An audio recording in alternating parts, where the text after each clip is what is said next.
Boa noite, doutores, doutoras, sejam muito bem-vindos a mais uma aula de Medicina Legal. Vamos então, a partir dessa aula, falar um pouquinho sobre a tanatologia forense, ou seja, a tanatologia forense é o estudo da morte, né? Esse é o grande objetivo de nós estudarmos a tanatologia forense, ou seja, vamos verificar aqui todos os aspectos, todas as circunstâncias que estão aí diretamente ligadas ao evento morte, todas as características dos quais aí o corpo apresenta quando ocorre então a morte. Lembrando, né, que Thanatos é o significado de morte. E aí então é o ramo da ciência que estuda o morto e também a morte, ou seja, ali, né, as características da cessação da vida sobre o indivíduo, né? De acordo com J.P. Van Hel, o conceito de morte é, por vezes, as coisas mais simples e óbvias são as mais difíceis de conceituar e definir. Tal é o que acontece com a morte. Tão difícil é defini-la como conceituar a antítese, ou seja, a própria vida. Então nós temos aí, lógica, sempre uma dificuldade na conceituação do que de fato significa a morte, né? É importante aí que nós possamos compreender essas características para que nós possamos identificar o motivo, a causa mortis do indivíduo, né? Na tanatologia forense, como nós já falamos então, nós temos que tanatologia, ela advém do grego, né, da palavra thanatos, que significa morte, e logia seria o estudo. Então, consequentemente, a tanatologia é o estudo da morte. A morte, do latim, é de mors ou mortis, né, e de mori ou morrer. Cadáver do latim é caro data vermis, ou seja, carne dada aos vermes. Então, são algumas questões históricas, algumas origens etimológicas da palavra, né, tanatologia, morte e cadáver.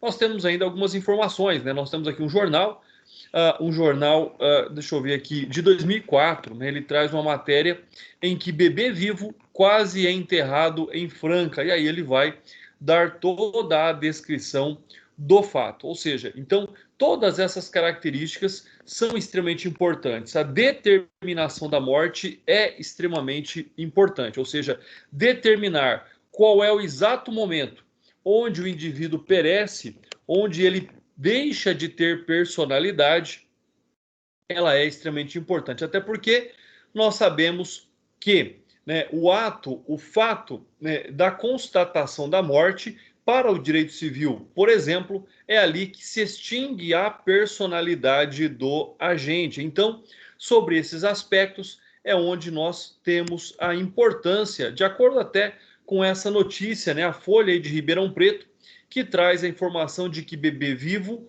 quase é enterrado em Franca. Por isso, né, o objeto do nosso estudo hoje é a tanatologia, ou seja, o estudo da morte, o estudo do morto e das características da morte, né, sobre o indivíduo.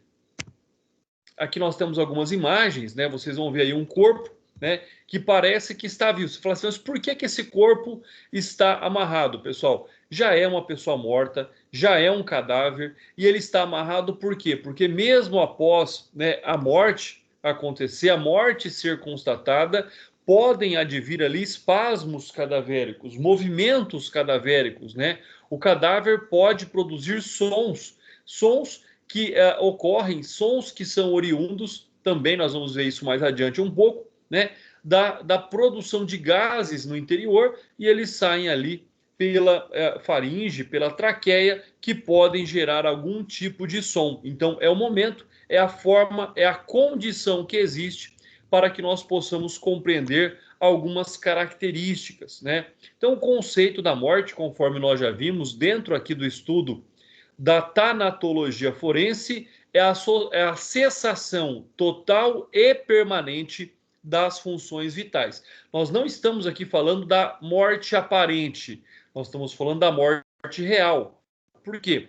Porque existem condições onde o indivíduo ele tem uma baixa, os seus batimentos cardíacos, a sua temperatura também pode baixar, né, a sua circulação pode ser diminuída e nós podemos chegar ali à aparência da morte, né, a chamada de morte aparente. Aqui não é o nosso estudo é a morte real, é a morte concreta, né? E por vários aspectos, hoje nós já conseguimos aí determinar, né, a diferença entre uma morte aparente e uma morte real, né? Até porque hoje nós já temos avanços biotecnológicos, né? Ou seja, a tecnologia da vida, onde é possível ali, né, proceder às técnicas de ressuscitação cardiorrespiratórias. Logicamente que as técnicas de cardio, as técnicas de ressuscitação, elas só acontecem quando nós não chegamos ainda na morte concreta. Ou seja, a partir do momento em que nós temos a presença de sinais característicos da morte, mas ainda o organismo vive. Então, neste momento, ou seja, né, naquele exato momento anterior ao ápice da constatação da morte real, ainda seria possível aí realizar manobras, procedimentos e técnicas de ressuscitação cardiorrespiratória. Ou seja, então, em razão desses avanços no desenvolvimento de equipamentos, né, de sustentação da vida, seja a pressão sanguínea, né, a respiração, para pacientes com lesões cerebrais severas. Então, a partir do momento em que o cérebro começa a funcionar, né, com uma lentidão maior ou com sinais característicos mais tênues, é onde então nós temos algumas características que são extremamente importantes, né? Até porque o que acontece quando nós pensamos em transplante de órgãos, nós não estamos diante de uma morte real. Nós estamos diante de uma morte irreversível. Você vai falar assim, mas qual que é a diferença? A diferença é que nós temos a constatação da morte cerebral, da morte encefálica, mas os órgãos continuam sendo mantendo vivos, ou seja, mantém-se de forma mecânica, né, a circulação, a oxigenação daquele corpo, para que os órgãos mantenham-se vivos por mais algum tempo, né, para propiciar, para trazer as condições necessárias para que o órgão possa ser retirado e transplantado. Então, né, essa é uma característica importante, ou seja, a característica da qual nós temos essa persuasão da vida, né, essa propagação da vida, essa manutenção da vida, mas não é mais uma vida real, né? É uma vida aparente, né? Por que é uma vida aparente? Porque o cérebro já faleceu. Nós já estamos diante, naquela hipótese, da morte encefálica, ou seja, o cérebro não vai mais voltar ali a funcionar. E em razão da constatação da morte encefálica que se autoriza ali o transplante de órgãos. É lógico, né? Essa é uma questão ainda muito controvertida, a questão do transplante de órgãos, porque nós temos uma lei própria, né? E nós temos a necessidade da manifestação da vontade do paciente em ser doador de órgãos, porque do contrário, essa decisão caberá somente aí à família, pessoal. Mais uma vez, boa noite a todos. Sejam todos muito bem-vindos à nossa aula de Medicina Legal, né? Nós estamos hoje estudando aí a tanatologia forense, ou seja, o estudo da morte, o estudo do morto e o estudo dos efeitos, né, dos eventos cadavéricos. Quanto à morte encefálica, né, logicamente que esse é um procedimento já definido pelo Conselho Federal de Medicina. Então nós temos alguns critérios. E o primeiro critério para a constatação da morte encefálica foi o critério de Harvard, ou seja, né, a Escola de Medicina de Harvard, ela em 1968 já criou um protocolo para que se pudesse, né, verificar, constatar a morte encefálica. Então, em primeiro lugar, seria ali a ausência de resposta aos mais intensos estímulos dolorosos, né? Então, é ali colocar a agulha, por exemplo, na palma do pé, né? É submeter o corpo ao fogo, né? Isso, a gente vê isso até na televisão. Então, quando você submete o corpo a um estímulo doloroso e ele não responde, né? Os músculos, nós não estamos nem falando de consciência, né? Nós estamos falando mesmo em situações de inconsciência, quando o corpo, os músculos não respondem a esses estímulos dolorosos, é onde é um primeiro sinal, né, da possível morte real. A segundo seria a ausência de movimentos ou respiração espontânea, né, definida como a ausência do esforço para respirar por 3 minutos fora do respirador, com a tensão do CO2 normal e respiração de ar ambiente por 10 minutos antes do teste. Terceiro, a ausência de reflexos, pupilas não reativas, né, no caso ali, a luz, ausência de reflexo de nervos cranianos, sejam os corneanos, né, no caso das córneas, né, faringianos, movimentos oculares, a rotação da cabeça, irrigação dos ouvidos com água fria, né, ou até mesmo ali no quarto o EEG isoelétrico, então a submissão também do corpo aos estímulos elétricos. Esse foi o primeiro protocolo criado, né, para a constatação da morte encefálica. E é somente com a constatação da morte encefálica que nós temos, por exemplo, né, a possibilidade de desligar os aparelhos, daquele corpo que é mantido vivo quando ligado a aparelhos, seja respiradores, né, sejam aparelhos que fazem ali a circulação sanguínea.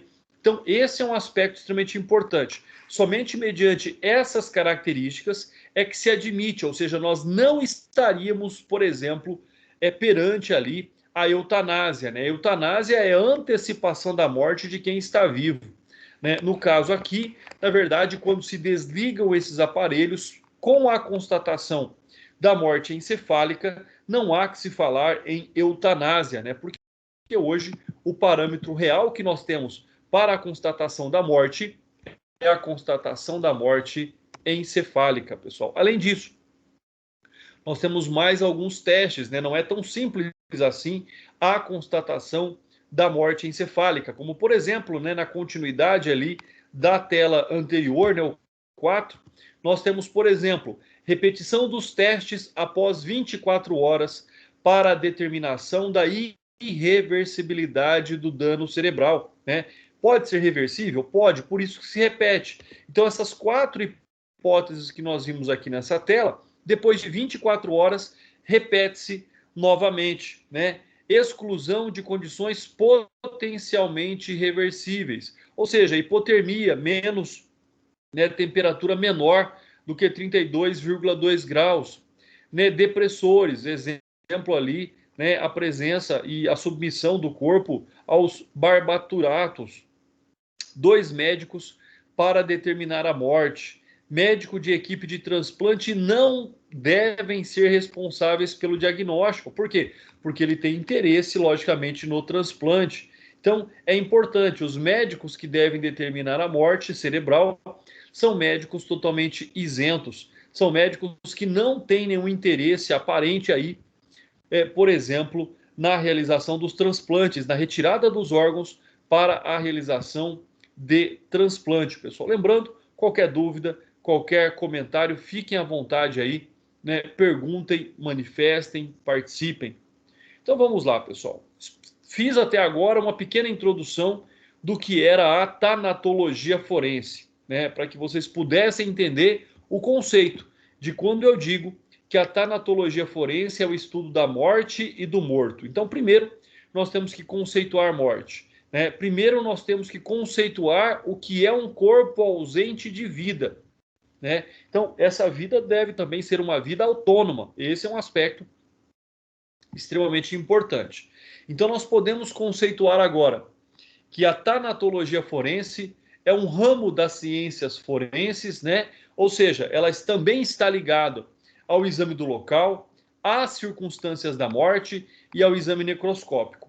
A finalidade da tanatologia forense é também a todos nós fornecer aí informações extremamente importantes para que o evento morte possa ser ali esclarecido. Então, esse é um aspecto extremamente importante. Segundo fato, né, segunda correlação com a tanatologia forense, que é aí a identificação do cadáver, né? Nós já vimos lá em antropologia médico-legal algumas técnicas, né? Alguns modos, alguns meios que são utilizados para a identificação do cadáver. Aqui também, o mecanismo da morte, ou seja, o que é que levou à morte?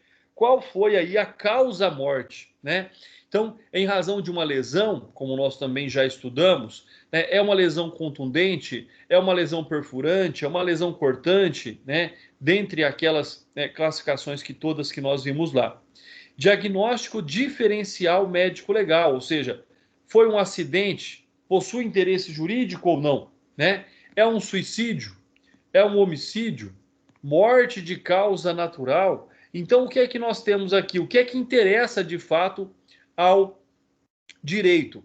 Né? No caso do acidente, nós poderíamos analisar pela infortunística, né? Por exemplo, pelo direito securitário. No caso do suicídio, não tem interesse jurídico. Do homicídio, tem interesse jurídico. Então, nós teríamos interesse jurídico na hipótese de acidente, né? No caso da existência de uma apólice de seguro, então foi acidente ou não foi, e até mesmo para configurar se a aparência daquele acidente não está ali encobrindo talvez um homicídio. Né? No caso do suicídio, não tem interesse jurídico. No caso da morte natural, também não tem interesse jurídico.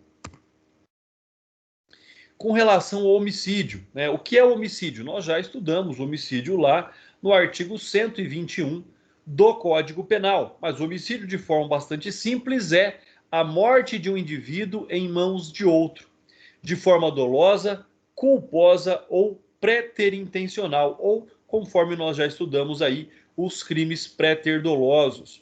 No caso do suicídio, é a morte de um indivíduo pelas lesões que se auto-inflige com o objetivo de pôr fim à sua vida. Então, por isso que o suicídio hoje não tem mais interesse jurídico, até que não pode se punir o suicida, mesmo que tentado. No caso do acidente, disse que sofre um indivíduo por causas fortuitas e não previsíveis, ou que, sendo previsíveis, não foram por ignorância, negligência ou imprudência, isto é por culpa. Conforme eu disse, né, pode aqui gerar, então, um interesse jurídico, somente sobre a hipótese, né, do direito securitário. Então, esta é uma característica aqui também do direito, né, securitário, ou seja, esse interesse do direito quanto aos acidentes. Do contrário, pessoal, um acidente, né, do qual não tem ali interesse jurídico. André, quando um acidente não tem interesse jurídico? Quando, por algum modo, não há que se falar, por exemplo, em indenização dos familiares da vítima. Quando, por exemplo, né, aquele acidente ocorre sem a participação ou sem ali a presença de terceiros, ou quando esse acidente, na verdade, ele ocorre por causas naturais. Então, são essas as características do acidente, as quais nós aqui observamos. Quando nós temos que ter um diagnóstico da morte, o que é o diagnóstico da morte? É a constatação da morte cerebral. Então, nós podemos considerar como morte a cessação total e permanente das funções vitais. Pessoal, quais são as funções vitais? É a função cerebral, é a função respiratória e é a função circulatória.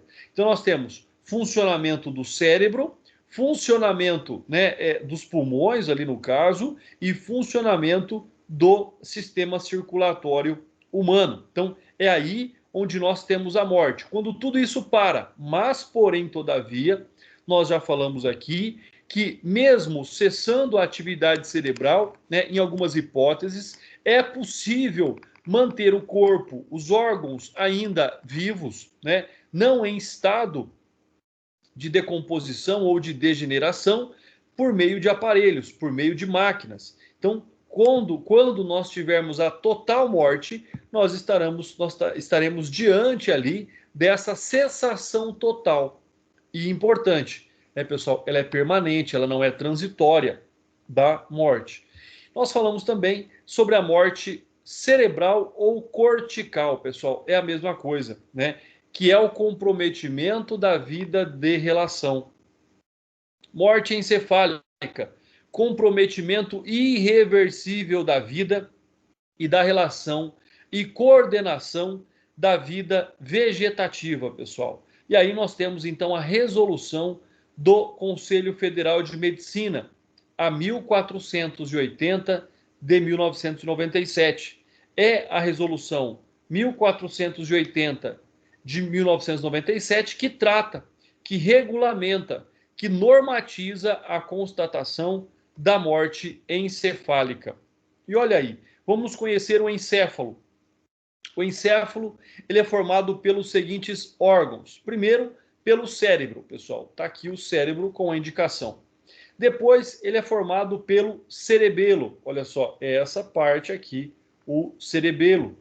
Ele é formado ainda pela ponte ou, né, protuberância e bulbo, né? Aqui nós temos o bulbo, nós temos a medula, o bulbo que faz a ponte aqui para, aí sim, né? Ele vai ligar a hipófise ao hipotálamo, né? E ao tálamo, que é o centro aqui do cérebro. Então aqui nós temos um corte transversal do cérebro para que nós possamos vê-lo, né, por dentro. Então essa é a composição do cérebro, tá? Então ele é formado pelo cérebro em si, pelo cerebelo, ponte ou protuberância e o bulbo. Então essa é aí a estrutura básica e a estrutura também mais importante do cérebro, né? Eu não falei aqui do corpo caloso, que na verdade não tem uma importância tão grande. Logicamente nós não vivemos sem, mas ele não tem uma função, né, extremamente importante. Nós temos o tálamo, que eu falei que é o centro, nós temos aqui a mesencéfalo e nós temos a medula, mas a medula já não faz parte, ela faz a ligação, né, do corpo, né, os comandos elétricos do cérebro, eles atingem o corpo de uma forma direta por meio da medula.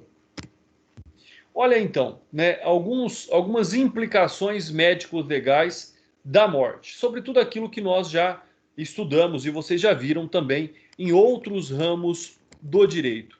Então a morte ela vai ter uma influência direta, né, jurídica sobre o indivíduo. Então, por exemplo, a retirada de órgãos para transplantes, a descontinuação do uso de equipamento de suporte vital. Quando eu disse constatada a morte cerebral, pode-se desligar os aparelhos, né? Permite-se que se desligue os aparelhos, porque nós não estaríamos mais diante, né, da hipótese ali, por exemplo, de, né, eutanásia, determinação do tempo da morte, inumação ou cremação, dissolução do casamento. A morte é uma das hipóteses de dissolução do casamento. A extinção do poder familiar, né, a sucessão, extinção da punibilidade nos termos do Código Penal, determinação de punição no caso de homicídio ou até mesmo recebimento de benefícios no caso do acidente de trabalho. Então, as implicações da morte com o direito são inúmeras em inúmeros ramos do direito, seja para o direito do trabalho, seja para o direito previdenciário, para o direito civil, para o direito securitário, para o direito médico e assim por diante. Então, as implicações médico-legais da morte, elas são inúmeras, né? E aqui nós temos as formas de morte. Então, nós temos a classificação médico-legal, né? Conforme aquilo que nós já comentamos entre morte real, morte aparente. Então, olha só, a partir aqui dessa imagem é onde nós podemos aqui observar algumas características da morte, como por exemplo, né, a morte classificada aí pela certeza. Então, ela ou será real ou será aparente. A morte compreendida em razão da sua rapidez, né? Pode se dar de uma forma lenta ou pode se dar de uma forma rápida. Com relação às suas causas, então nós temos aí 3 modos de analisar aqui a morte, ou seja pela sua certeza, rapidez e causa. Nas causas, nós temos uma causa natural, uma causa violenta e uma causa duvidosa, né? Então, quando se tratar de causa violenta, nós estaremos diante de um interesse jurídico, ou seja, né, no caso aqui, pode ser em razão do suicídio, ou seja, a violência parte da própria vítima contra si mesma. Nós temos o homicídio e nós temos o acidente. Quando se tratar de morte natural, não tem interesse jurídico. De morte duvidosa, tem que se investigar para ver se ela não é ali, né, o resultado da prática de um ilícito. Então nós temos uma morte súbita, é uma morte duvidosa, sem assistência ou suspeita. Né? O que é assistência, pessoal? Não é assistência em relação à morte, né? Até porque no Brasil não se permite, por exemplo, a assistência para morrer, mas daquela pessoa que não estava internada, que não estava sendo acompanhada, né? Por quê? Porque uma pessoa que está sendo internada, está sendo acompanhada e ela morre em razão da patologia que ela já apresenta, é uma morte que ela estava, né? O paciente estava sendo assistido, o paciente estava sob a responsabilidade de um profissional da saúde. Então, esse é um aspecto extremamente importante. Quando nós tratamos, então, da classificação da morte, né, nós observamos aí que essa classificação ela pode se dar daquilo que nós já estudamos na tela anterior. A morte natural, a morte violenta ou a morte suspeita. Né? Logicamente que quanto à morte suspeita, haverá uma investigação também para se sanar essa suspeição, né, essa dúvida. No caso da morte violenta, existem causas, tanto externas quanto causas internas, que podem gerar a morte violenta. Né? No caso ali, como por exemplo a inalação abrupta de determinadas substâncias químicas, né? No caso, uma morte violenta por acidente, no caso de uma morte violenta criminosa, ou até mesmo voluntária, que seria a hipótese do suicídio. Né? E quanto ao processamento, ou seja, como é que vai ocorrer ali a morte? Né? A morte ela vai ocorrer ou de forma súbita, ou seja, aquela em que não se espera e não se tem como evitar, a pessoa de fato o corpo para de funcionar, ou no caso da morte agônica, onde existe um sofrimento do corpo, né, do indivíduo antes da cessação da vida. Então, quanto ao processamento da morte, ou ela é súbita, simplesmente para, a pessoa, né, reencosta a cabeça e para de respirar e não esboça nenhum tipo de sofrimento, ou no caso de pessoas que sofrem, seja em razão de acidentes, seja em razão de doenças e assim por diante. Então, nós temos também essa classificação, que é uma classificação extremamente importante. Quanto à extensão, né, ou seja, quanto à extensão da morte, quanto à sequência de eventos que são observados a fim de que a morte seja efetivamente constatada. Né? Então, quanto à extensão, nós temos a morte celular ou histológica, e aí ela vai produzir o quê? Alteração bioquímica. Nós não vamos perceber aquilo que acontece no exato momento em que o ser humano morre. Né? As características, os eventos abióticos da morte, eles vão aparecer na sequência, eles precisam de um prazo para que eles venham a aparecer. Alterações morfológicas nas organelas, e aí sim são visíveis, mas somente por meio de microscópio eletrônico. Alterações morfológicas das organelas visíveis ao microscópio óptico. Né? Alterações morfológicas visíveis ao olho nu. Conjunto de células, no caso a necrose, né? O corpo começa ali a necrosar, o que então já é perceptível aí a morte do indivíduo. Além da morte celular ou histológica, nós temos a morte anatômica, ou seja, o corpo muda, o corpo começa a se alterar, né? A morte do organismo como um todo, seguida da morte dos tecidos. Então, o indivíduo ele morrendo, automaticamente os tecidos de forma mais rápida ou de forma mais lenta, já iniciam ali um processo de decomposição. Né? Isso, logicamente, leva um tempo, mas já é visível, já é aquela morte anatômica. O corpo já começa a apresentar sinais de que não tem mais vida, de que as características da vida não ocorrem mais ali. Eu falei agora há pouco quanto à reversibilidade da morte. Então, ela tanto pode ser uma morte reversível, quanto pode ser uma morte irreversível.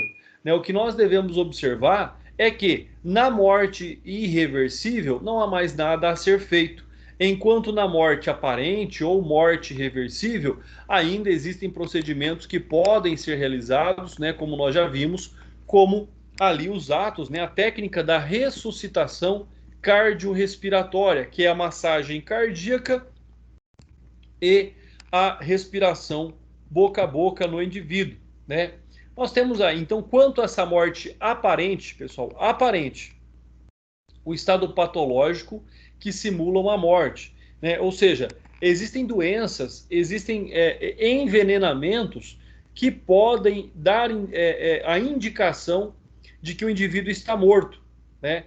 E isso é notório pela própria história, né? Quem é aí que não conhece a história, por exemplo, de pessoas que tomam medicamentos, fingem a própria morte, né? E depois, né, reaparecem. Então isso é algo que não é só nos filmes, né? Existem venenos, existem medicamentos que geram um estado de morte aparente, né? E aí, por um antídoto ou por alguma técnica de ressuscitação, essa pessoa pode voltar à vida. Por quê? Porque não existia ali, logicamente, uma morte real, né? E essa morte aparente, nós temos então um intenso embotamento das funções vitais. Pessoal, o que significa?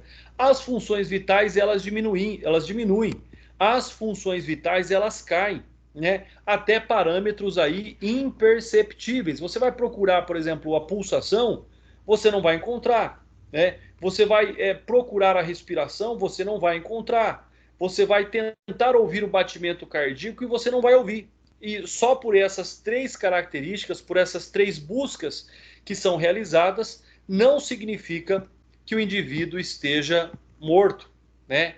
Então, ou seja, existe ali a apresentação da inconsciência, batimentos cardíacos imperceptíveis e movimentos respiratórios imperceptíveis ou até mesmo ausentes. André, mas a pessoa pode ficar sem respirar totalmente? Por alguns poucos instantes ela pode. Né? Isso ainda possibilitará que ela possa ser submetida ali a um procedimento de ressuscitação. Bom, nós temos alguns exemplos, como por exemplo o coma epiléptico, como a catalepsia, estados sincopais ou morte aparente do recém-nascido, né? Eu lembro que quando a Diana nasceu, a gente tem duas preocupações quando é pai. Primeiro, que a criança durma. E segundo, quando ela dorme, você fica preocupado se ela está viva, né? Porque é muito comum crianças recém-nascidas e até os 3 anos de idade terem a chamada morte súbita, ou seja, para de funcionar. Não precisa de uma causa aparente. Né? Então, quantas vezes a criança, o nenê está lá dormindo e você vai lá para colocar o ouvido próximo do nariz para ver se está respirando, né? Você às vezes mexe para ver se existe alguma reação, e porque isso é muito comum, né? Crianças até 3 anos estão aí expostas àquilo que nós chamamos de morte súbita, ou seja, simplesmente o organismo da criança para de funcionar sem dar aí nenhuma dica, nenhuma presunção de que isso possa, de um indicativo de que isso vá acontecer. Mais comum pela ação das energias externas. Então, existem casos, né, da aparência de morte, por exemplo, no caso da asfixia, no caso de envenenamentos, no caso da eletropressão, lembrando que a eletropressão é a energia atmosférica, no caso aí dos raios, né, ou até mesmo da fulguração, né, que é aqui a energia elétrica como nós a conhecemos aí. A morte relativa, né? Nós falamos da morte aparente, vamos falar um pouquinho da morte relativa.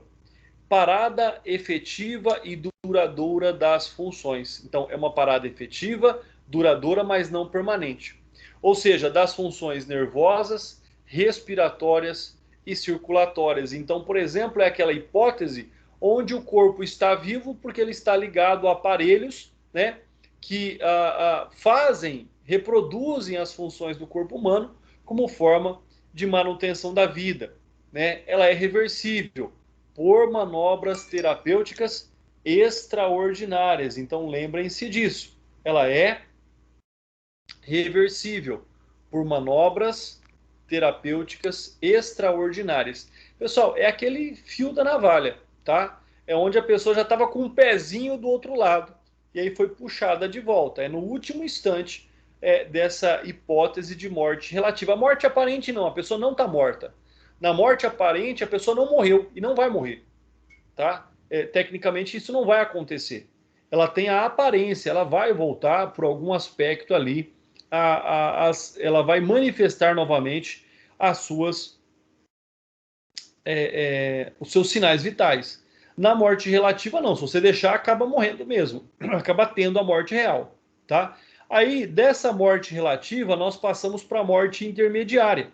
Ocorre reaparecimento de alguns sinais vitais após manobras, podendo haver vida artificial por algum tempo, né? Seja pela massagem cardíaca, seja pela respiração artificial, a pessoa pode dar o indicativo de que ainda estivesse viva, mas de fato não estava, porque a morte intermediária, dificilmente nós teremos aqui a reversão do estado morte, né? De intermediária passará para a absoluta ou real, que aí então é a ausência definitiva de todas as atividades biológicas. Então é aí que nós temos a morte absoluta, chamada também de morte real. Então são características extremamente importantes, né? Como nós já vimos ali, né? A morte, por exemplo, ali, essa morte relativa, essa morte aparente, né? Como por exemplo, enterrar alguém que está inconsciente, você enterra essa pessoa viva, né? Ou seja, ela está inconsciente, ou seja, ela está viva, mas não manifestando sinais vitais, e ela é enterrada, por exemplo, né? Submetida a um meio sólido, onde ela vai morrer por asfixia, ou seja, pelo soterramento. Então, sobre essa hipótese, existia uma morte real? É claro que não, né? Ela poderia tanto estar sobre a hipótese da morte aparente ou da morte relativa. Então, nós não teríamos ali ainda. Então, qual foi a causa-morte? A causa-morte foi o soterramento. Quanto à causa jurídica, pessoal, é o grande objetivo do estudo da medicina legal. Né? A medicina legal só existe a fim de somar ao direito conhecimento necessário para esclarecimento de fatos que produzem interesse jurídico. Então, a morte natural é o estado mórbido adquirido pela perturbação congênita. Causas naturais são aquelas em que a instalação é lenta e, de certa forma, a morte ela é ali esperada. Ou seja, né, é pelo estado, por exemplo, do envelhecimento. Ou seja, é o fato, todo mundo vai morrer? Todo mundo vai morrer um dia. Né? Então se espera pela morte. Você não vive pela morte, você espera, ela vai acontecer. Né? Agora, a condição, o fato, né, de saber que isso vai acontecer, não é uma condição inibidora para que a pessoa deixe de viver. Eu vou morrer um dia, então vou parar de viver agora. Pelo contrário, viva mais. Né? Então, quanto à causa jurídica, nós já vimos. Né? Morte natural é o estado mórbido adquirido ou perturbação congênita. Então, ou seja, é algo natural ou é, por exemplo, uma doença. A contração de patologias que levam o indivíduo à morte. Causas naturais são aquelas em que a instalação é lenta e, de certa forma, a morte é esperada. Né? Morte violenta, não causada por doença. Então, nós temos aí, por exemplo, envenenamentos crônicos. Né? Nós temos o acidental, nós temos a morte criminosa, nós temos a morte voluntária que nós já estudamos aí. Morte suspeita, dúvida quanto à natureza natural, se é de natureza natural ou violenta. E aí, logicamente, que para isso existe uma investigação, né? nós vimos também quanto ao processamento. Ela tanto pode ser rápida, súbita, né? Por exemplo, presença de glicose e glicogênio no fígado. Quer dizer que a pessoa ela morreu no susto, vamos pensar assim, tá? Morte lenta, agônica, ausência da glicose ou do glicogênio no fígado. Então, essa análise, esse exame, faz com que possa se preservar, por exemplo, se foi uma morte violenta, se foi uma morte em que o indivíduo foi submetido a uma alta carga de estresse, e você vai ter ali a presença de glicose e glicogênio no fígado. Alguns conceitos importantes aí sobre a morte, né? Chamada de morte reflexa, irritação nervosa de origem externa. Provoca via reflexa a parada definitiva das funções respiratórias e circulatórias. Então, a morte reflexa quer dizer que a pessoa não tinha nada que ela tivesse a levaria à morte. Porém, todavia, né, existem causas a qual ela é submetida que impedem ela de continuar sobrevivendo. Ordem das mortes, né, pessoal? Nós estudamos muito isso em direito civil, como a comoriência, óbitos simultâneos de partícipes no mesmo evento, ou seja, daqueles que são herdeiros entre si, né? Então, o artigo 8º do Código Civil diz: se dois ou mais indivíduos falecerem na mesma ocasião, não se podendo averiguar se algum dos comorientes precedeu aos outros, presumir-se-ão simultaneamente as mortes, né? Ou seja, um não herdará do outro, né? E aí busca-se a cadeia sucessória. Primoriência, possibilidade de determinar quem morreu primeiro.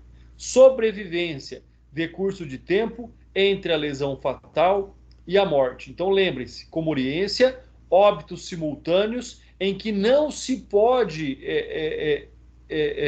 determinar quem morreu primeiro. Então, presume-se que eles morreram ao mesmo tempo. Primoriência ocorre quando se consegue determinar quem morreu primeiro. E sobrevivência, entre o impacto, o efeito da lesão e o tempo. Ele sobreviveu quanto tempo, por exemplo, após saber que estava doente. Então, ele sobreviveu 2 anos, 3 anos com a doença. Então, a sobrevivência a hipótese da morte já existe, mas a pessoa tem uma sobrevida, ela vive além daquilo que se esperava, além de uma perspectiva razoável para a sobrevida do indivíduo. O que são os efeitos abióticos, né? É a ausência de vida. A ausência de vida ela é abiótica, ou seja, é a ausência da biota, né? Biota é vida, né? Então, abiótica, ótico ou ibiótico, na verdade, seria ali a vida.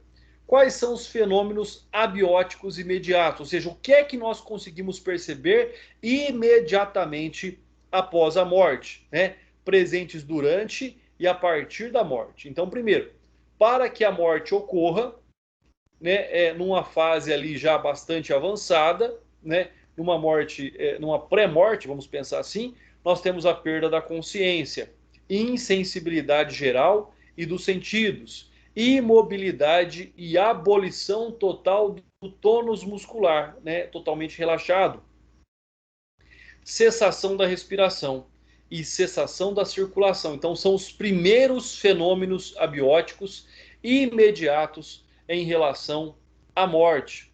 Na sequência, nós temos os fenômenos abióticos consecutivos, ou seja, então, constatou-se a morte, né? No momento posterior à morte, o que nós vamos ter?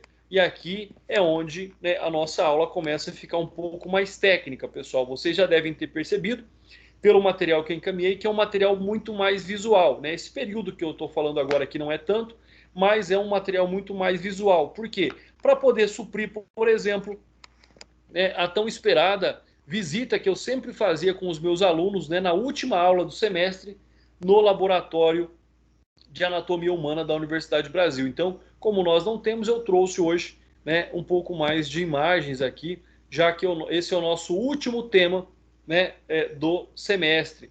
Então, quanto a esses fenômenos abióticos consecutivos, nós temos aí, instalam-se depois da morte, indicam a realidade da morte. Então, nós temos a desidratação cadavérica, ou seja, a dessecação. O esfriamento do cadáver, chamado de resfriamento, ou algor mortis. Livores hipostáticos, livores cadavéricos, manchas de hipostase, hipostases, ou seja, chamado de livor mortis. Então, livores hipostáticos, livores cadavéricos são manchas, né, que aparecem pelo corpo. Depois nós temos um período de rigidez cadavérica, de rigor mortis, né, e posteriormente um período aí onde o corpo novamente perde essa rigidez. Quanto à desidratação cadavérica, a evaporação da água causando. Nós sabemos que grande parte do nosso corpo é líquido, né? E em razão disso, quando submetido a altas temperaturas, né, logicamente que ele vai perder água, né? Então tudo vai depender, pessoal, essa desidratação cadavérica também, em razão do meio ambiente onde esse corpo está, né? Logicamente, se for um local bastante quente e úmido, né, ele tem uma característica diferente. Se ele for bastante quente e seco, ele vai ter uma desidratação ainda mais avançada. Se for um local úmido e frio, né, por exemplo, uma geleira, isso vai demorar muito mais. Mas, de qualquer forma, a desidratação ela vai gerar a perda de peso, o pergaminhamento da pele, que o pergaminhamento da pele, é a pele ressecada, né? Então vai parecer um pergaminho. O dessecamento labial e mucoso, que são as partes que mais têm líquido, modificação do globo ocular, também como ele é muito aquoso, né, ele vai iniciar ali por uma opacidade até que ele vá, né, logicamente, reduzindo extremamente de tamanho em razão da evaporação da água. Quando nós do algor mortis, ou seja, do resfriamento do corpo, né, nós temos aí como regra, regra geral, como eu estou dizendo, né, isso vai mudar de um local quente para um local frio, mas como regra geral, 1 centímetro, né, 1 grau Celsius por hora, tá? Então, essa é a média. Então, por hora, um corpo em temperatura ambiente ali, vamos pensar aí nos, sei lá, 28, 27 a 32 graus, mais ou menos isso, né? Início aí de 3 a 4 horas após a morte. Então, o corpo também não vai resfriar imediatamente. Um corpo que está normalmente aí a 36,5 graus, depois de 3 a 4 horas somente é que ele começa a resfriar, né, na razão de 1 centímetro não, pessoal, de 1 grau Celsius por hora, tá? Então nós temos a alteração da velocidade do resfriamento também em razão de outros aspectos. Por exemplo, pessoas obesas resfriam com mais lentidão, né? Pessoas que estão envoltas em roupas ou cobertores, ambientes fechados e sem circulação de ar, vítimas de insolação, intermação, envenenamento, doenças infecciosas agudas que geraram febre, ou seja, um aumento da temperatura do corpo, ele vai ter também um resfriamento analisado diferentemente e mais rápido. Ela acontece em crianças e idosos, doenças crônicas com grandes hemorragias. Aí você tem, então, um resfriamento maior. Então, nós temos um resfriamento maior nas hipóteses acima mencionadas, né? E esse resfriamento, então, maior, e aqui um resfriamento menor. Livor mortis, né? Mecanismo, que é a parada da circulação. Pessoal, olha só. A partir do momento em que a circulação para, o sangue para, né? Começa a agir a força da gravidade. Ou seja, né, o sangue, os líquidos, eles vão se concentrar, logicamente, nas extremidades do corpo, nas partes mais baixas do corpo. Por quê? Porque a pressão atmosférica, a ação da gravidade empurra para baixo, né? Exceção, regiões de pressão, no caso das placas violáceas. Essa é outra questão. Cronologia. Essas manchas arroxeadas, escurecidas, pela maior concentração do sangue em determinadas partes do corpo, elas acontecem aí, elas começam a aparecer entre 2 ou 3 horas após a morte. E aí, entre 8 e 12 horas, você já vai ter essas manchas bastante aparentes, né? Então, vai permanecer na mesma posição. Caso vire o cadáver, você vai ver a mancha. Olha, ele estava de bruço. Essa é uma técnica utilizada para ver também se a cena do crime não foi alterada. Ou seja, a pessoa, o policial chega lá, né, o corpo está de decúbito frontal, ou seja, de barriga para cima, e aí você vê uma mancha arroxeada ali no indivíduo. Ou seja, quer dizer que o corpo foi virado, quer dizer que o corpo estava, né, ao contrário, estava de bruço. Então, essas são algumas características em razão do livor mortis, né? Permanece na mesma posição caso vire o cadáver, permite diagnóstico de alteração da cena do crime. Rigor mortis. Quais são os mecanismos aí do enrijecimento, né, da rigidez do corpo? Primeiro, logo após a morte, existe um relaxamento muscular generalizado. Então, morreu. Nós temos um relaxamento muscular generalizado e, na sequência, parte-se para a rigidez do corpo em razão, gradativamente também, do esfriamento, né? Então, a ordem do aparecimento é a lei de Nisten ou de Sommer, né? Nós temos a face, a mandíbula e o pescoço. É por esses membros, por essas partes do corpo que se começa a rigidez. Então, primeiro a face, mandíbula e pescoço, né? Membros superiores e tronco, membros inferiores. E também vai desaparecer nessa ordem. Tá? Então, nós temos um relaxamento, nós temos uma rigidez e depois da rigidez começa o relaxamento novamente. Então, a rigidez é uma fase transitória, tá? A rigidez não é permanente do cadáver. Quais são os fenômenos cadavéricos, então? Pessoal, lembrando, né, mais uma vez aí, alguém tem alguma dúvida, alguém tem alguma pergunta até aqui? Tranquilo, professor. Maravilha, muito obrigado, doutor. Continuando, então. Fenômenos cadavéricos, os fenômenos que nós estudamos até agora, né? Os fenômenos abióticos, imediatos, perda da consciência, o que gera a imobilidade. Parada da respiração, que gera a atonia muscular. Parada da circulação, que gera a palidez. E insensibilidade, que gera a midriase. Desidratação, livores hipostáticos. Esfriamento, rigidez. Então, de acordo aqui com esse quadro que nós estamos analisando também, né, os fenômenos cadavéricos, nós temos dois aspectos, sejam eles os imediatos e os consecutivos. Né? Imediatos é aquilo que primeiro vai acontecer. Consecutivo é a consequência, né, aí já do estado morte. Fenômenos cadavéricos tanto podem ser destrutivos ou conservadores. Os fenômenos cadavéricos destrutivos são aqueles em que fazem com que o corpo se decomponha mais rapidamente, seja a autólise, né, a putrefação e a maceração. Pessoal, nós vamos estudar todos eles. São fenômenos cadavéricos destrutivos, agem para destruir o cadáver, tá? Nós temos também fenômenos cadavéricos conservadores. A saponificação, né, acontece muito quando o corpo é colocado no ambiente úmido e quente, por exemplo, pântanos, né? Pessoal, saponificação não é porque vira sapo, não, tá? É porque ele tem a aparência de um sabonete. Então, ele vai virando ali, o corpo vai se tornando, na verdade, né, uma espécie aí de uma gordura concentrada, alguma coisa assim. Ele tem essa aparência, tá? Mas não pode dar uma indicação contrária, não é isso.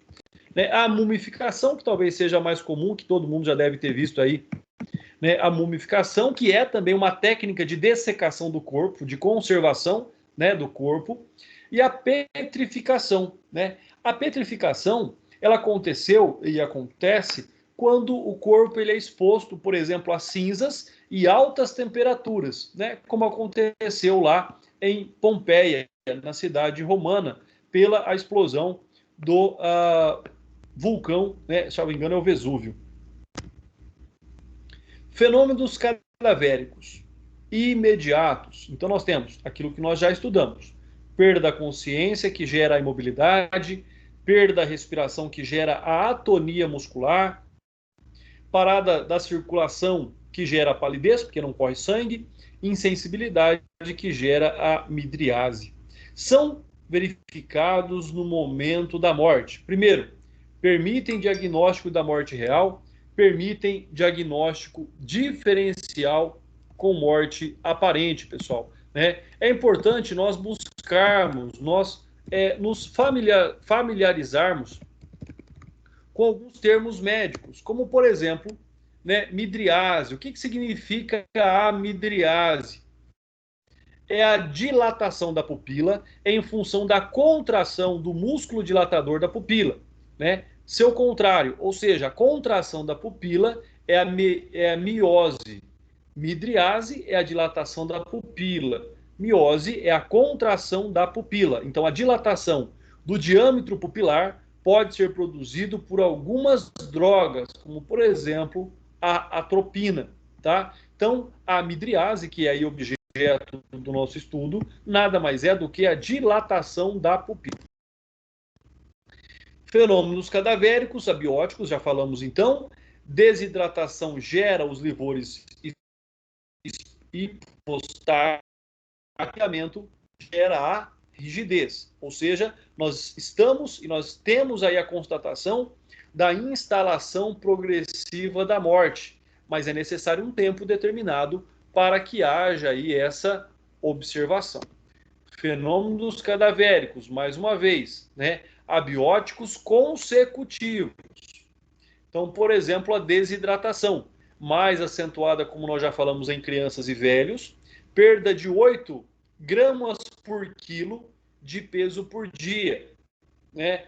Podendo chegar a... Então é uma perda muito lenta também, não é nada muito rápido, tá? De 8 a 18 gramas por quilo. Isso vai gerar, então, perda de peso, o pergaminhamento da pele pela ausência de líquido, né? O dessecamento das mucosas e dos lábios, modificações oculares, né? A tela viscosa, perda de tensão do globo, turvação da córnea, mancha negra da esclerótica, né? Que é o sinal lá do Summer e do Larcher. Cronologia da morte, pessoal, vamos lá. Esses livores cadavéricos, eles começam a aparecer aí entre 1 e 2 horas após a morte, num grau máximo de 8 horas. E eles também começam, alguns desses livores, eles começam a desaparecer depois de 24 horas. Por quê? Porque nós já passamos para a fase da putrefação, tá? Então, os livores cadavéricos, eles vão até a fase da putrefação. Então, depois de 24 horas, o corpo entra em decomposição.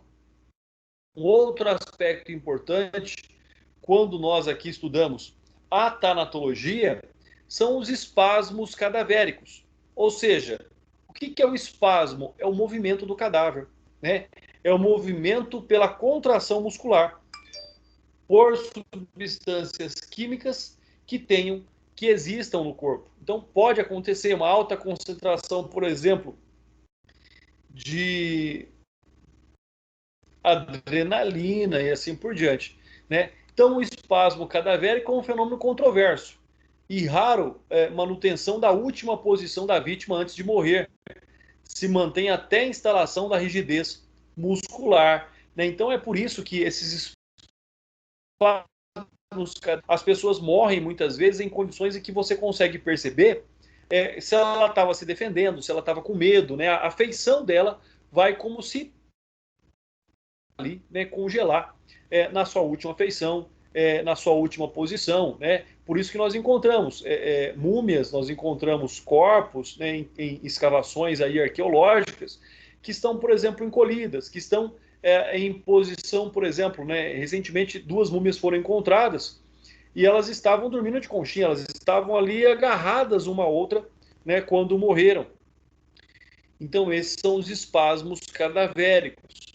E nós temos também a presença da mancha verde abdominal, que já é um processo putrefativo, né? Já é a presença aí de maiores germes, alteração da hemoglobina, e ela vai aparecer entre 15 e 24 horas após o óbito, né? Por quê, pessoal? Porque nós somos seres vivos que somos povoados por micro-organismos, né? Então, o nosso corpo, ele é, na verdade, um corpo repleto de germes e micro-organismos. E eles vão começar a agir de uma forma mais intensa, logicamente, após a morte, o que vai gerar a mancha verde abdominal.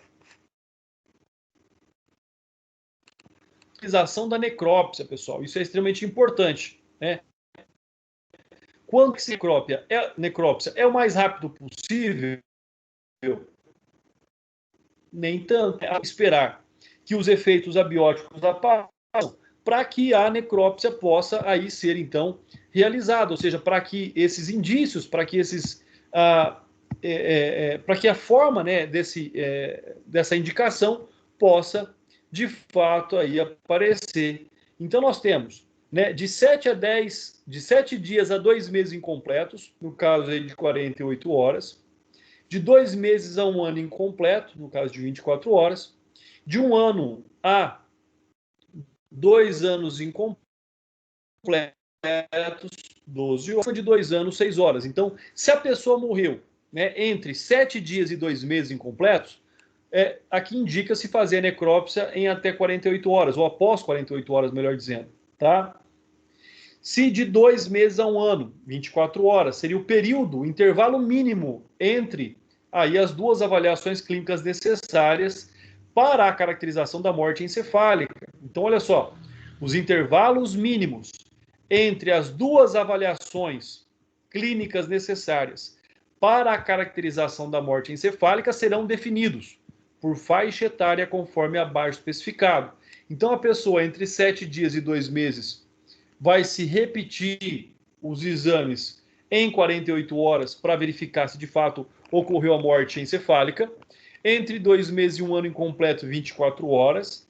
De 1 a 2 anos incompletos, 12 horas. E acima de 2 anos, depois de 6 horas, repetem aqueles procedimentos que nós já vimos. E aí, então, é a busca da constatação da morte encefálica, pessoal. Eu tive o prazer, eu fui em São José do Rio Preto quando essa exposição estava lá, né? A exposição do corpo humano é uma exposição onde os corpos aqui foram desidratados, foram submetidos a alta concentração de glicerina, né? E teve lá a exposição do corpo humano, uma exposição chinesa. Então, olha só, o nosso Código de Processo Penal, ele traz algumas informações extremamente importantes. Por exemplo, o artigo 162, 162 do CPP. A autópsia será feita pelo menos 6 horas depois do óbito, salvo se os peritos, pela evidência dos sinais de morte, julgarem que possa ser feita antes daquele prazo, o que declararão no auto. Então, ou seja, tem que se esperar um prazo após a morte. Por isso, que em razão de mortes violentas, em mortes duvidosas ou suspeitas, demora-se para liberar o corpo do IML, né? Um outro fato aqui importante dizer é que, quando a morte não apresenta interesse jurídico, o corpo é liberado, a morte ela é declarada pelo SVO, Serviço de Verificação de Óbito. Quando a morte tem interesse jurídico, quando ela é suspeita, ou quando é uma morte violenta, o corpo deve ser encaminhado ao Instituto Médico Legal. E aí, por isso que demora. Por isso que algumas... Nossa, como demora para liberar o corpo? Bom, primeiro, porque nós não temos IML funcionando 24 horas em todas as cidades. Então, muitas vezes o corpo tem que ser trasladado para uma outra cidade, né? Nós temos uma quantidade muito pequena de peritos médicos para fazer aí a necrópsia, a autópsia, e nós temos um prazo que tem que ser aguardado para que ela seja realizada, a fim de que os fenômenos abióticos se apresentem. Então, o próprio artigo 162 do CPP traz aí essa regra. Olha só com relação aos fenômenos abióticos imediatos e fenômenos abióticos mediatos, também chamados de consecutivos, e que só aparecem, né, após 6 horas do óbito. Então, imediatamente, parada cardiorrespiratória, inconsciência, imobilidade, insensibilidade, palidez, midriase ou dilação pupilar, né, que é a mesma coisa, e a abolição do tônus muscular. Agora, o que vai aparecer só depois de 6 horas? Desidratação cadavérica, esfriamento do cadáver, a presença dos livores hipostáticos, né? Ou seja, daquelas manchas em razão do corpo em estado, né, de paralisia, postado ali, né, em condição de não movimento, e logicamente a rigidez cadavérica. Fenômenos abióticos transformativos, já falamos sobre eles. Então nós temos aqueles que são destrutivos e nós temos aqueles que são conservadores. Quais são os destrutivos? Agora nós vamos ver cada um deles, tá? O primeiro deles é a autólise. O que significa a autólise? Fenômeno fermentativo anaeróbico verificado no interior da célula. Então, a autólise, né? A autólise, ela tem essa característica, né? É a fermentação do sangue, na verdade, né? A autólise, ela tem aí essa característica. O que significa a autólise, né? É um termo bem conhecido da biologia e significa a destruição de um tecido vivo ou morto por enfisemas e células do próprio organismo. Mas não é sobre essa autólise, né, que existem outras formas de autólise também, tá? Existe autólise na culinária, existe autólise para fazer pão, mas nós estamos falando aqui, né, dessa a destruição do tecido vivo por enfisemas e células pelo próprio organismo. É dessa autólise que nós estamos aqui estudando. A maceração ocorre normalmente em meio úmido. No caso dos afogados, os tecidos se soltam facilmente, a pele se solta do corpo. Nós temos a putrefação, que aí sim já é a decomposição fermentativa da matéria orgânica por ação de diversos germes e de alguns fenômenos daí decorrentes. O intestino é o ponto de partida, exceto nos fetos e recém-nascidos, porque não chegaram ali a se alimentar, né? Eles não têm a flora intestinal ainda. Por isso que dizem que é importante ali a amamentação, né? Que o recém-nascido tome o colostro da mãe. Varia de acordo com os fatores intrínsecos, seja a idade, constituição, e os extrínsecos, conforme nós já falamos, que é aí, né, a temperatura, a aeração e assim por diante.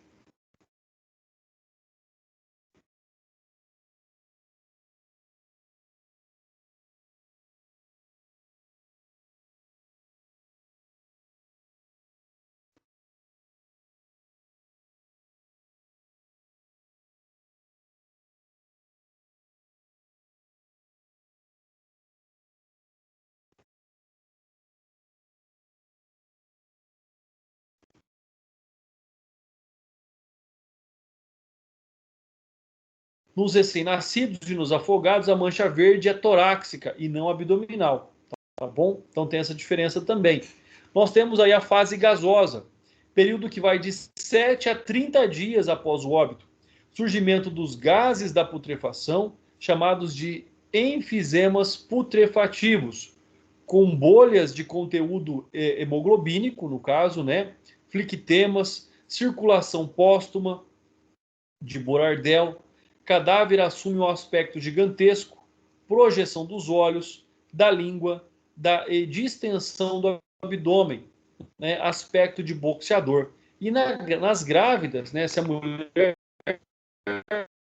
for enterrada, acontecer o parto pós-morte. Ou seja, a pressão desses gases faz, olha, o morto se virou no caixão. Pessoal, não quer dizer que estava vivo, tá? A movimentação do corpo dentro do caixão, por exemplo, ela acontece em razão de todos esses aspectos, né? Às vezes, barulhos no cemitério, pessoal. Você imagina, né? A concentração de gases, a explosão, vamos pensar assim, né? Esses gases. Então, você ouvir barulhos em cemitérios, né, até mesmo o corpo, muitas vezes se batendo, se pressionando dentro do caixão, é em razão desses sinais, dessa fase de putrefação que ela acontece, principalmente da fase. Depois nós temos a fase colicoativa, pessoal. O que é o colicoativo?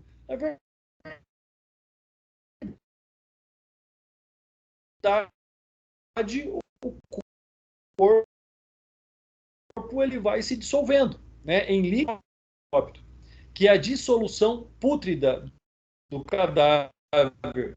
Liquidão dos tecidos, os tecidos eles se tornam líquidos, eles derretem. Surgimento de grande número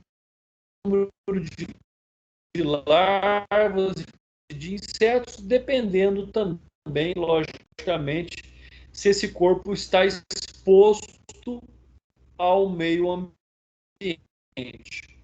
tá?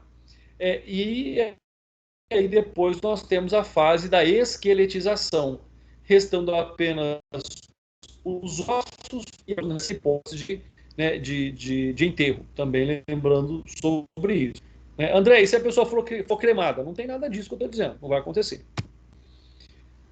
Quanto aos fenômenos conservadores, né, o primeiro deles é a mumificação, a perda rápida de água diante de um local seco, quente e ventilado, além, né, do que o corpo era submetido a outras substâncias, como por exemplo, né, primeiro o cadáver era aberto na região do abdômen e se retiravam as vísceras, fígado, coração, rins, intestino e estômago, tá?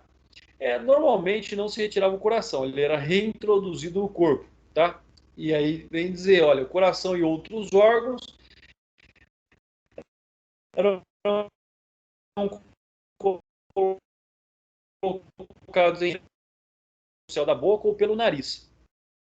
Segundo, o corpo era colocado em um recipiente com natrão, uma espécie de sal, que e também matar as bactérias, né? As bactérias que vão, a ausência de bactérias é o que impede a decomposição do corpo, né? Terceiro,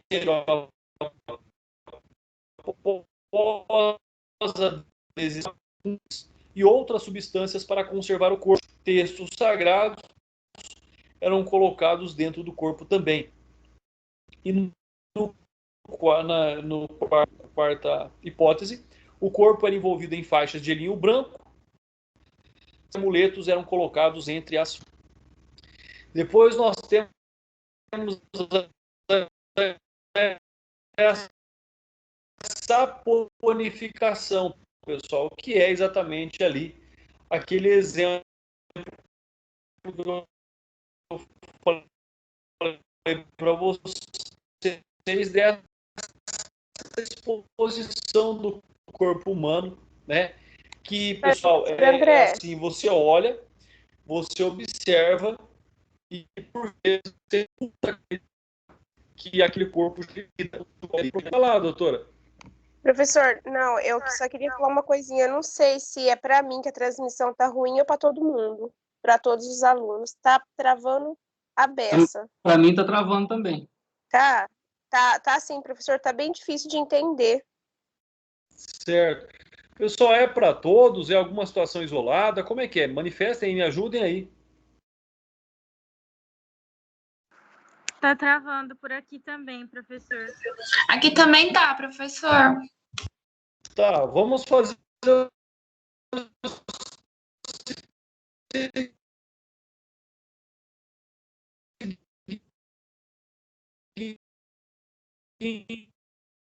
então, pessoal.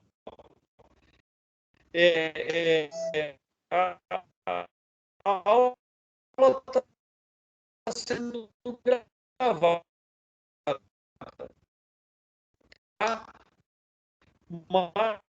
Mas, caso a gravação, depois eu assistir a gravação. Professor, acho que agora travou geral mesmo. Com compreensão, eu gravo novamente, tá? Se a gravação estiver perfeita, eu não vou gravar a aula de novo, tá? Pode ser assim? Pode ser. Professor, Pode ser, quando o senhor fala que ela trava, é mais a Estamos quando eu terminando falo também. que sai normal. Tá, eu vou terminar a aula dessa forma. Outra coisa, e a gravação apresenta esse mesmo problema, tá bom? E aí a gravação é um produtor, então. Tá? São pessoas por gravação, vocês podem assistir. Essa purificação, então, ela é um fenômeno transformativo, conservador, em que o cadáver adquire consciência untuosa, ou seja, mole como um sabão ou uma cera. Normalmente, a saponificação atinge apenas parte do cadáver, podendo, entretanto, atingir aí todo o corpo. A saponificação é um fenômeno que se inicia já quando o corpo se encontra em adiantado estado de putrefação e é facilitado por solos argilosos e não há muita aeração, tá? Bom, pessoal, eu vou parar por aqui, então, a nossa aula, vou fazer a chamada, e aí, na próxima aula, a gente vê aonde é que começou o problema. Se a gravação tiver também apresentando essa dificuldade de compreensão, eu retomo de onde vocês não conseguiram compreender, tá bom? Então, vamos encerrando a aula por aqui. Eu vou parar a gravação e eu vou fazer a chamada agora, pessoal. Vamos ver se eu consigo fazer a chamada, então.